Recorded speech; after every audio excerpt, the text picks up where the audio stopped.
નમસ્કાર વિદ્યાર્થી મિત્રો, સ્વાગત છે આપનું અમારા ઓનલાઈન એજ્યુકેશનના પ્લેટફોર્મ પર। તો મિત્રો, આજે આપણે ધોરણ 9 વિષય કમ્પ્યુટર અધ્યયનમાં ચેપ્ટર નંબર 2 કમ્પ્યુટરનો ઇતિહાસ અને તેનો ક્રમિક વિકાસ એના વિશેની માહિતી મેળવીએ। તો મિત્રો, કમ્પ્યુટરનો જ્યારથી ઉદ્ભવ થયો ત્યારથી લઈ અને તેમાં વિવિધ તબક્કે આવેલા ફેરફારો, ત્યારબાદ સમય જતાં જતાં જેમ જેમ એનો વિકાસ થયો એ તમામ માહિતીઓને આપણે કમ્પ્યુટરના ઇતિહાસ વિષયની અંદર આવૃત્તિ લેશે। તો સૌથી પહેલાં તો આપણે મિત્રો વાત કરીએ તો અબાક્સ એ ગણતરી માટેનું જાણીતું પ્રથમ યંત્ર છે। સૌથી પહેલાં ગણતરી કરવા માટે અબાક્સનો ઉપયોગ થતો કે જેમાં એક ફ્રેમ હોય, એમાં તાર જોડવામાં આવે અને એ તાર પર 10 મણકાઓવાળા અબાક્સનો ઉપયોગ સાદી ગણતરીઓ કરવા માટે થતો હતો।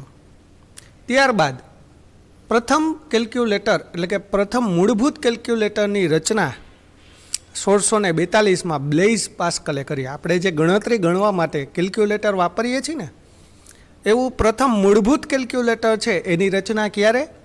ઈસવીસન 1642માં બ્લેઇઝ પાસ્કલે કરેલી, પણ જે ફક્ત મર્યાદિત કામ કરી શકતું, તેમાં થોડાક સુધારાઓની આવશ્યકતા જરૂરી હતી। ત્યારબાદ તેમાં સુધારા વધારા કરી અને ઈસવીસન 1690માં લેબનીઝે એવું એક યંત્ર બનાવ્યું કે જેની અંદર સરવાળા, બાદબાકી, ગુણાકાર, ભાગાકાર તથા વર્ગમૂળની ગણતરી કરી શકાતી। આ બધી જે સૂચનાઓ હતી એને યંત્રની અંદર સમાવી લેવામાં આવી અને તમે એક વખત એમાં કંઈ પણ ઇનપુટ આપી દો, બરાબર, એક વખત કંઈ પણ લખી નાખો જેની તમારે ગણતરી કરવી છે, ત્યારબાદ એમાં કંઈ ફેરફાર કરી શકાતો નહીં। તો મિત્રો, આ હતી વાત જે ગણતરી માટેનું સૌ પ્રથમ યંત્ર હતું ને એના વિશેની। ફરીથી આપણે વાત કરીએ તો અબાક્સ છે કે જેના પર 10 મણકાઓવાળા તાર છે, એની અંદર 10 મણકાઓ જોડવામાં આવતા અને એમાં સાદી ગણતરી થતી ફક્ત। ત્યારબાદ 1642માં બ્લેઇઝ પાસ્કલ છે એણે પ્રથમ મૂળભૂત કેલ્ક્યુલેટરની રચના કરી।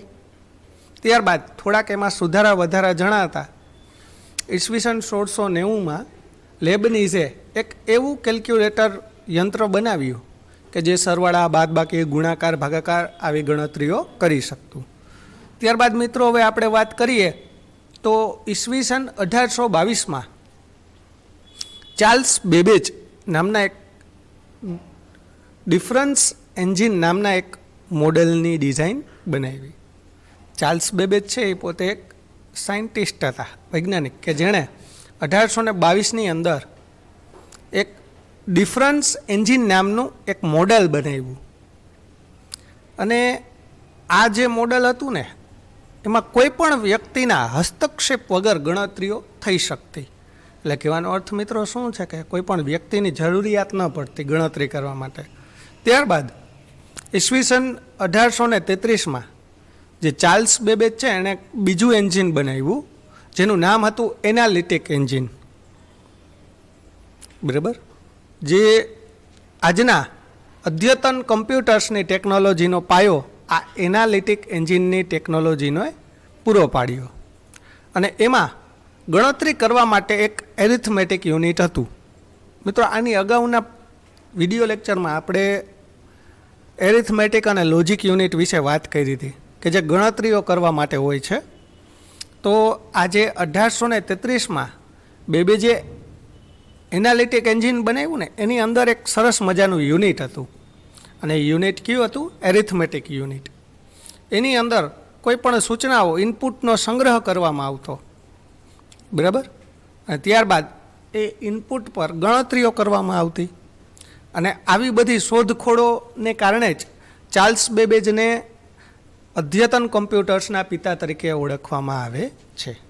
મિત્રો, આ તમને પરીક્ષાની અંદર વિકલ્પમાં ઘણી વખત પૂછાઈ શકે, બરાબર, કે આધુનિક કોમ્પ્યુટરના પિતા અથવા તો અદ્યતન કોમ્પ્યુટર્સના પિતા તરીકે કોણ ઓળખાય છે? તો એ છે ચાર્લ્સ બેબેજ. ત્યારબાદ મિત્રો 1940ના સમયગાળામાં જ્હોન વાન ન્યુમાને સૂચનાઓને ભાષાના સંકેતમાં લખવાની રીત શોધી અને સૌ પ્રથમ પ્રોગ્રામ સંગ્રહિત કોમ્પ્યુટરના વિકાસ માટે તેઓ શક્તિ સ્ત્રોત હતા. ત્યારબાદ મિત્રો વાત કરીએ તો 1946માં જે પ્રેસ્પર એક્ટ અને જ્હોન ડબલ્યુ મોચલીએ યુનિવર્સિટી ઓફ પેનિસિલ્વાનિયામાં વિશાળ કદના ENIAC નામના મશીનની રચના કરી. જો મિત્રો, આ 1946માં આ એક ENIAC નામનું એક યંત્ર શોધવામાં આવ્યું, બરાબર, જેનું પૂરું નામ છે ENIACનું પૂરું નામ છે electrical numerical integrator and calculator, બરાબર, આ એનું પૂરું નામ છે. આ એવું સૌ પ્રથમ મશીન હતું કે જેમાં મોટા પ્રમાણમાં નિર્વાત નલિકાઓ એટલે કે વેક્યુમ ટ્યુબનો ઉપયોગ થતો અને આ મશીન છે એને રાખવા માટે વિશાળ જગ્યાની જરૂરત પડતી. આ મશીન કદમાં એવડું મોટું હતું કે એને રાખવા માટે, એને સાચવવા માટે એક મોટા હોલ જેવડી જગ્યાની જરૂરિયાત પડતી અને એનામાંથી એકદમ મોટા પ્રમાણમાં ગરમી, પુષ્કળ ઉર્જા નીકળતી. એટલે એને ઠંડુ રાખવા માટે પુષ્કળ પ્રમાણમાં ઉર્જા આપવી પડતી અને એમાં ઇનપુટ અને આઉટપુટ માટે પંચ કાર્ડનો ઉપયોગ થતો હતો, બરાબર. અને આ મશીનની અંદર મેમરી નહોતી, બરાબર, મેમરી નહોતી. એટલે એમાં જે કાંઈ પણ તમારે ઇનપુટ હોય ને, જે તમે માહિતી કાંઈ પણ ઇનપુટ કરાવો એને સ્વિચીસ મારફતે મશીનમાં દાખલ કરવામાં આવતી. ચાલો હું તમને આની એક આકૃતિ બતાવું એટલે તમને ખ્યાલ આવે. જો આ પ્રથમ ચિત્રની અંદર તમે જોઈ શકો છો, બરાબર, ENIAC યંત્ર, બરાબર. તમે જોઈ શકો છો કે એને મોટા વિશાળ હોલની અંદર રાખવામાં આવ્યું છે, જો, બરાબર. તો જે તમારું આ સૌ પ્રથમ કોમ્પ્યુટર શોધાણું હતું ને, જે ENIAC યંત્ર, એ કંઈક આવું હતું મિત્રો. તમે જોઈ શકો છો કે એમાં મોટા પ્રમાણમાં જો સ્વિચીસ છે, તમને અહીંયા સ્વિચીસ જોવા મળે છે. આ બધી સ્વિચો છે એના લીધે એની અંદર ઇનપુટ દાખલ કરી શકાતું અને મોટા પ્રમાણમાં નિર્વાત નલિકાઓનો ઉપયોગ થયો હતો.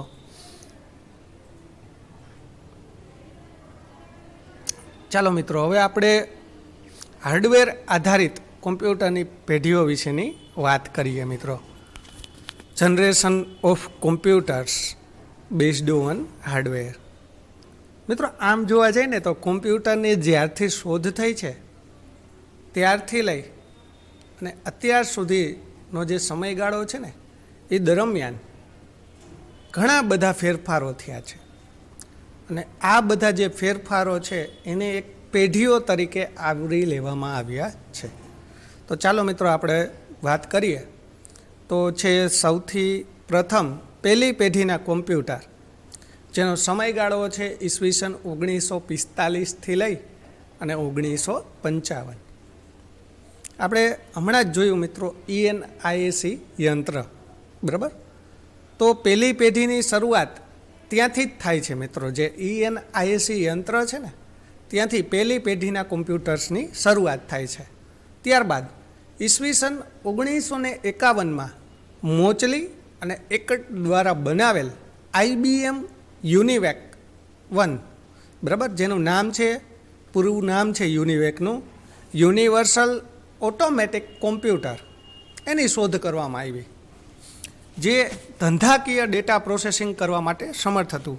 એટલે કોઈ ધંધાકીય, જે ધંધાને લગતા ડેટા હોય ને, બરાબર, કોઈ ગણતરીઓ હોય, એ ઉપરાંતના બીજા અન્ય ધંધાકીય કાર્યો, આ બધા કાર્યોને કરવા માટે આ જે યુનિવેક 1 નામનું જે કોમ્પ્યુટર છે, બરાબર, એકદમ સક્ષમ હતું.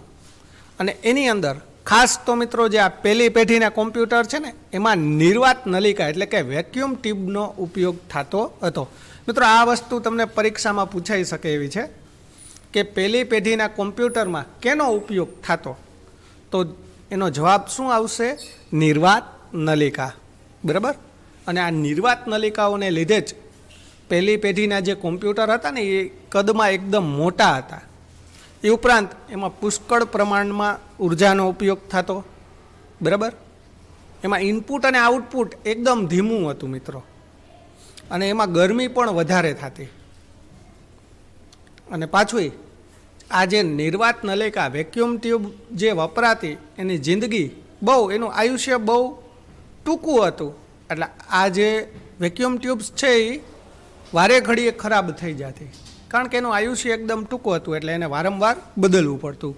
તો આવા બધા અનેક પ્રકારના સમસ્યાઓને લીધે બરાબર થોડોક એમાં ફેરફાર કરવામાં આવ્યો. અને ત્યારબાદ આવે છે બીજી પેઢીના કોમ્પ્યુટર. જો મિત્રો તમે આકૃતિમાં જોઈ શકો છો, બરાબર, નિર્વાત નલિકા.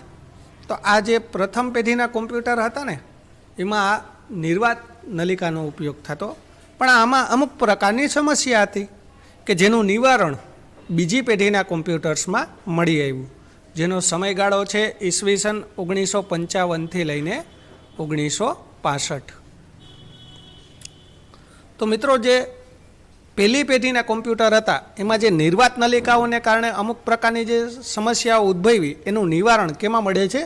બીજી પેઢીના કોમ્પ્યુટરમાં. અને બીજી પેઢીના કોમ્પ્યુટર છે ને એમાં મિત્રો ટ્રાન્ઝિસ્ટરનો ઉપયોગ થતો. મિત્રો જો તમે આકૃતિમાં જોઈ શકો છો, બરાબર, આ ટ્રાન્ઝિસ્ટર કહેવાય છે. તો આ ટ્રાન્ઝિસ્ટરનો ઉપયોગ થતો, જે એક નાના કદનું અર્ધવાહક પદાર્થથી બનેલું ઘટક છે. અને આ ટ્રાન્ઝિસ્ટરને લીધે શું થયું તો કે જે પહેલી પેઢીના કોમ્પ્યુટરમાં ગરમીનો પ્રશ્ન હતો ને એ સમસ્યા ઓછી થઈ ગઈ, અને કોમ્પ્યુટરનું કદ પણ ઘટી ગયું, અને એની કામ કરવાની ઝડપ છે એ પણ વધી, અને એની સંગ્રહ કરવાની ક્ષમતામાં પણ સુધારો થયો. અને એમાંય પાછી યાંત્રિક ભાષાઓ આવી ગઈ, અલ્ગોલ અને ફોર્ટ્રાન જેવી ઉચ્ચ કક્ષાની ભાષાઓ આવી ગઈ. તો IBM 1620 એ બીજી પેઢીના કોમ્પ્યુટરનું ઉદાહરણ છે. મિત્રો આમાંથી તમને બે પ્રકારના પ્રશ્નો પૂછાઈ શકે બીજી પેઢીમાંથી, કે બીજી પેઢીનું કોમ્પ્યુટરનું ઉદાહરણ, તો એનો જવાબ આવશે IBM 1620. અને ત્યારબાદ બીજી પેઢીના કોમ્પ્યુટરમાં કેનો ઉપયોગ થતો, તો બીજી પેઢીના જે કોમ્પ્યુટર્સ હતા એમાં ટ્રાન્ઝિસ્ટરનો ઉપયોગ થતો. બરાબર. ત્યારબાદ મિત્રો વાત કરીએ હવે ત્રીજી પેઢીના કોમ્પ્યુટર્સ. તો ત્રીજી પેઢીના જે કોમ્પ્યુટર છે મિત્રો એનો સમયગાળો છે ઈસવીસન 1965થી લઈ અને 1980. તો મિત્રો ત્રીજી પેઢીના જે કોમ્પ્યુટર હતા ને એમાં ટ્રાન્ઝિસ્ટરને બદલે હવે શું આવી ગયું? ઇન્ટિગ્રેટેડ સર્કિટ, જેને IC કહેવામાં આવે છે. બરાબર. ફરીથી ICનું પૂરું નામ તો કે ઇન્ટિગ્રેટેડ સર્કિટ. ત્રીજી પેઢીમાં કેનો ઉપયોગ થતો તો કે ઇન્ટિગ્રેટેડ સર્કિટ એટલે કે ICનો ઉપયોગ કરવામાં આવતો. આ સર્કિટ છે એ મિત્રો એક સિલિકોનની ચીપ હોય ને એના ઉપર બેસાડી દેવામાં આવતી. બરાબર. સિલિકોનની એક ચીપ હોય એના ઉપર બેસાડી દઈએ. જો મિત્રો તમે આકૃતિમાં જોઈ શકો છો, આ જે સિલિકોનની ચીપ છે ને એના ઉપર જે IC છે એને બેસાડી દેવામાં આવે છે. અને આ જે સિલિકોન ચીપ છે ને મિત્રો એ 1/58 ઇંચ કરતાં પણ ઓછી જગ્યા રોકતી, અને તેના ઉપર ડાયોડ, ટ્રાન્ઝિસ્ટર, કેપેસિટર વગેરે જેવા અનેક ઇલેક્ટ્રોનિક ઘટકો છે એને જોડવામાં આવતા. ત્યારબાદ મિત્રો જો આની વાત કરીએ તો આજે ત્રીજી પેઢીના કોમ્પ્યુટર્સ છે એમાં ઇનપુટ અને આઉટપુટનું એક સારું એવું સંગમ મેળ આવી ગયો. બરાબર. જેને લીધે ઇનપુટ અને આઉટપુટ છે એ એકદમ જે સ્પીડમાં જે એકદમ ધીમા હતા એ એકદમ ઝડપી થઈ ગયા. અને મિત્રો જે આ ત્રીજી પેઢીના કોમ્પ્યુટર છે એ મિની કોમ્પ્યુટર તરીકે પ્રચલિત બન્યા, જેના ઉદાહરણ છે IBM 360, PDP-8 અને PDP-11. આ બધા ત્રીજી પેઢીના કોમ્પ્યુટરના ઉદાહરણ છે. ત્યારબાદ મિત્રો વાત કરીએ હવે ચોથી પેઢીના કોમ્પ્યુટર્સ, જેનો સમયગાળો છે ઈસવીસન 1980થી લઈને ઈસવીસન 1989 મિત્રો. તો ચોથી પેઢીના કોમ્પ્યુટર છે એમાં ખૂબ મોટા પ્રમાણમાં ICનો ઉપયોગ થતો. બરાબર. આપણે જોયું કે ત્રીજી પેઢીના જે કોમ્પ્યુટર હતા એની અંદર એક આઈસીનો ઉપયોગ થતો, ઇન્ટિગ્રેટેડ સર્કિટ. જ્યારે ચોથી પેઢીના જે કોમ્પ્યુટર છે ને એની અંદર મોટા પ્રમાણમાં એક કરતાં વધારે આઈસીનો ઉપયોગ થતો, જેને આપણે VLSI એટલે કે વેરી લાર્જ સ્કેલ ઇન્ટિગ્રેશન, બરાબર, આ VLSIનું પૂરું નામ છે. અને આના કારણે જ કોમ્પ્યુટર છે એ અતિશય ઝડપી થઈ ગયું, ખૂબ જ નાના થઈ ગયા, બરાબર. અને ચોથી પેઢીના જે કોમ્પ્યુટર છે એમાં થોડાક જ સમયમાં અનેક પ્રકારના કાર્યો કરી શકતા અને ક્રિયાની સામે પ્રતિક્રિયા આપતા યંત્ર મશીન તરીકે એ વિકસિત થયા.